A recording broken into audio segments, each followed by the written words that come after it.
Hey, is Japan, sushi, anime, manga, Nintendo, exaggerated content, stock photos, seppuku. Hey, don't do that. You see, Japan has this unique allure and influence that other countries apparently don't, because if they did, maybe there'd be less anonymous accounts with anime profile pictures. Who are you? God.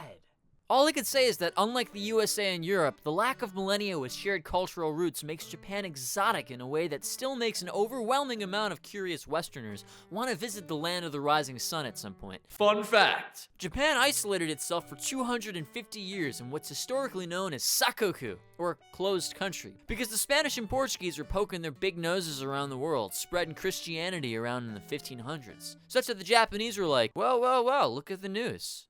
God is dead? Right you are, guys. And you know who else is dead if they don't leave my country?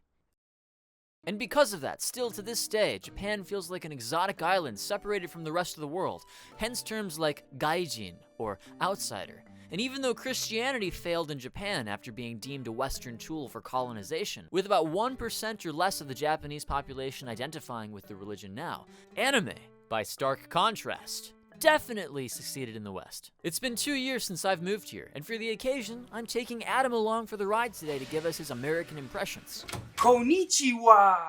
Are you ready to go to Japan? I know I am. Tell ya, I just blew that bathroom to fucking smithereens.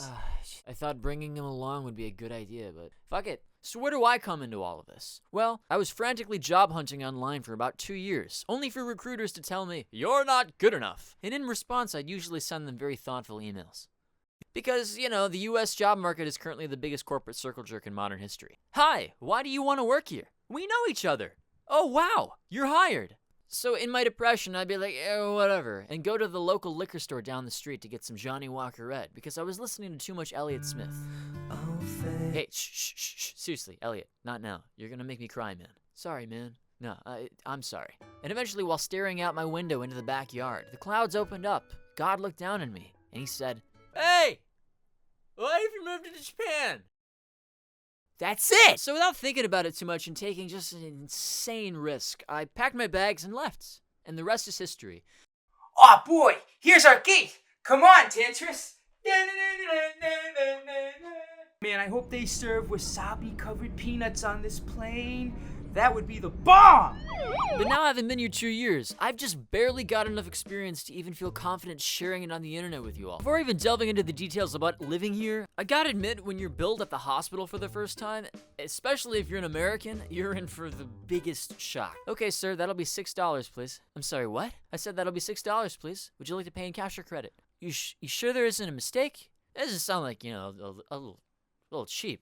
No, sir, that's all you have to pay under your insurance plan. Do you have any other questions?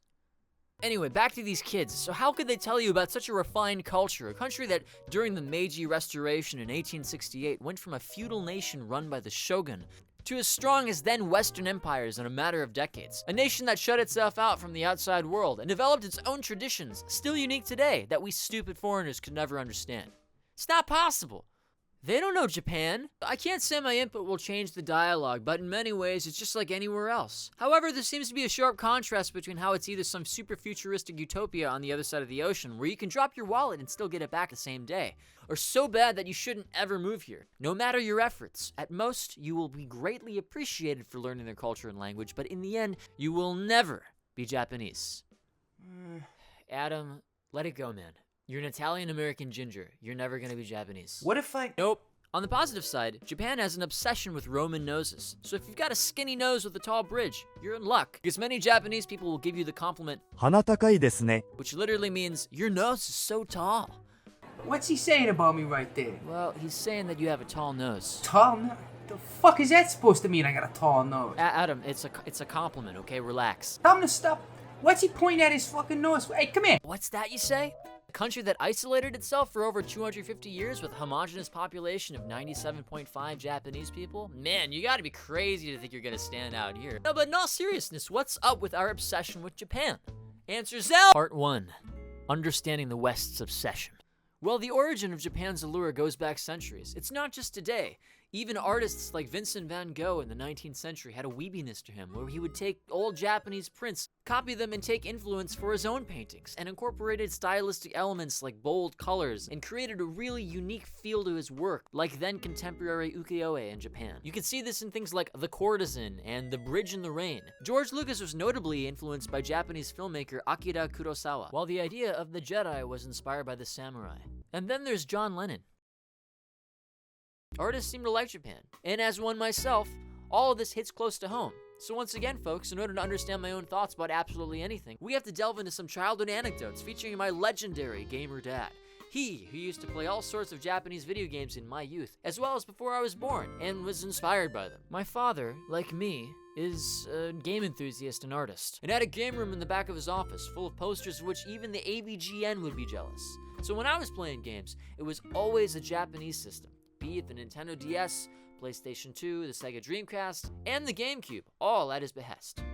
Because whenever I was like, "Hey Dad, look at this Xbox," he'd say, "Get that monstrosity away from me, son." Many times he would recommend these Japanese games from his youth to me, pontificating about the brilliance of the game design and the frustration brought on by the Japanese game developers of that era. Japan's game design has a more of a cartoony, phantasmagorical appeal, compared to the more realistic games of Western entertainment. That's not to say all Western games lack any cartoon appeal, but the exotic factor on top of the fantasy really can amp up people's obsessions. Son, I want you to take a look at this cartridge. This is called Ghosts and Goblins, a game made by none other than the Japanese. Here we go again. The Japanese are a refined people, preferring a good challenge to test one's vitality in the digital world. They are, and always will be, surrounded by mystery, and their core value is honor. Dad, it's just a video game. Nonsense! You must play! A little while later. What were they thinking? I think I see what you mean by their core value now. And what's that, son? Making this game too fucking awesome! Despite all this, do you remember all those otaku kids in your high school who were always trying to one-up each other about their anime knowledge? People deep into the culture develop a passionate taste of what is and what isn't quality media, and apparently start watching that good shit. And like any drug, the more you get that good shit, the more you gotta get your fix, because the bad stuff just doesn't do it, which might come out in kind of condescending elitism here and there. You like anime? Let me guess. Stuff like Naruto, right? Who's even your favorite character? I really like Sasuke. Sasuke? Sasuke? You like Sasuke? More like sauce gay. What else do you like? Demon Slayer is pretty cool, I guess. Oh, you mean Kimetsu no Yaiba? Or as I like to call it, Kintama no Yaiba. What does that even mean? Oh. But long story short, the Japanese language and Japanese pop culture take a long time to understand. And instead of humble bragging about how much I know, honestly, there's a lot I don't. Now living here, I prefer to just look at Japanese like I use English. You have to use it. If you don't, it's really hard to do your taxes. And I will say that no one wants to be the one foreigner at the city hall asking for English, because you never know if you're gonna get an English-speaking enthusiast or someone in pure panic mode because they don't have the means to communicate with you. Seriously, the date of an official document I got in Japan was written like this. Junuali? What? And looking at this, honestly, I just feel bad. I think that as a foreigner, I'm the one who should adopt the responsibility of learning the language. Part 2, first impressions and the reality of it all. So speaking of dates and months and stuff, the day I came here, it was the middle of July. Anyway, the heat slaps you in the face and you step out of the plane. Oh my god, this is... Seriously, Japan, this is how you greet me? Just before entering the nicely air-conditioned indoors, where you're greeted with the big picture of Mario on the escalator. Sure, why not, Japan? Just play into my obsessions, why not? Maybe it's to appease the tourists coming here, I don't know. And boom, after customs, getting a phone number and settling in, you're in your apartment. Your tiny little Japanese apartment. What do? Come to think of it, if we use the term house for my apartment, coupled with the fact that I live in the land of the rising sun, that could mean that I live in the House of the Rising Sun. I was in a small town near Yokohama, which is south of Tokyo, and I wouldn't say it was anything to write home about. But I started out basically by eating out at the local kombini, which means convenience, but the Japanese have conveniently shortened it to kombini. See what I did? Most of my diet consisted of rice, water, and Calorie Mate. That's right for you Metal Gear Solid fans. Yeah, they have Calorie Mate here, but it's full of carbs and not good for you, okay? Don't eat that shit every day, because I did for a while. And you gain weight. I remember even 2 years ago, the prices completely shocked me. America is expensive, and by the time I left, high-quality eggs cost like $7, and that's before tax. If you convert to yen, basic eggs at some of the grocery stores here can cost you as cheap as $1.50. Now, why is this? Well, if you look at this graph, you can see the pain of the Japanese people. I mean the decline of the yen since 2022, thanks to the growing difference between foreign and domestic interest rates. But that's a story for never, because economics aren't fun. But according to this graph, the American economy and employment rate are doing great. I love my government. No, just kidding, fuck all of them. That said, American staples like peanut butter only come in small little containers in Japan, and it'll actually cost you double than in the US due to import prices. So with my limited savings, I was like, fuck that, and went the Japanese route. One day, I was so hungry that I actually tried the famed tamago kake gohan. The hell is that, you say? Raw egg on rice. Take about 1 egg, get a bowl of rice, mix the fuck out of it, and what do you get? You get tamago kake gohan. So I found myself watching Demon Slayer in my apartment, realizing that the only difference between me in Japan and me in America is that you're no longer watching anime in America. You're watching anime in Japan. Mind blown. Only now, you can't find the English subtitles because your IP address has changed to Japan. Oh, and speaking of your IP address, this video is sponsored by fucking no one! So when I had enough time to do things I felt like, I'd take the train, right?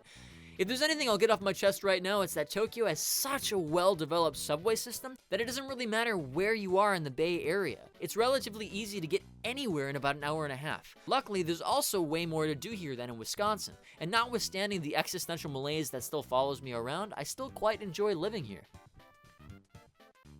Hey! Stop it. There are the downsides. There's this really convenient thing I love called the gaijin seat. It's when you, as a foreigner, sit down on the train, and this happens. Fuck. You also have to learn to shut up a bit here, because Japan is a culture of consideration. It isn't like America where you're sitting on the bus and this happens.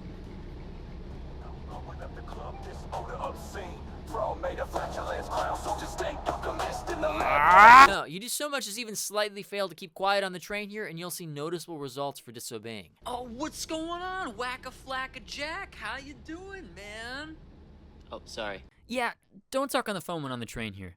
I would argue your main responsibility when going outside in Japan is doing whatever you can not to annoy people. How's it going there, Tanaka? Oh yeah, the Fukushima. I hear that was a real fucking drag, huh?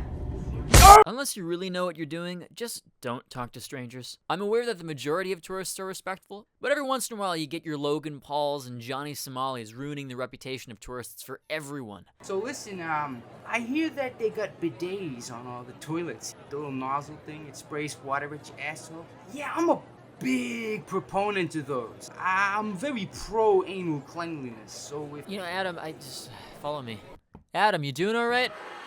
Oh man, that is so much better than just toilet paper alone. I don't know how these leering heathens out west, they're always just fucking wiping their ass like, it's like a bear just backing up against a tree and like rubbing its ass against the bark. Like, why don't you civilize yourself? Alright man, I'm gonna just let you be. Part 3. The endless depth of culture and language differences. Now, I know this might come as a shock to people here, but English and Japanese are very different. Japanese isn't exactly very useful beyond the borders here, so unless you're some kind of specialist in arcane Japanese literature, nobody cares in the job market.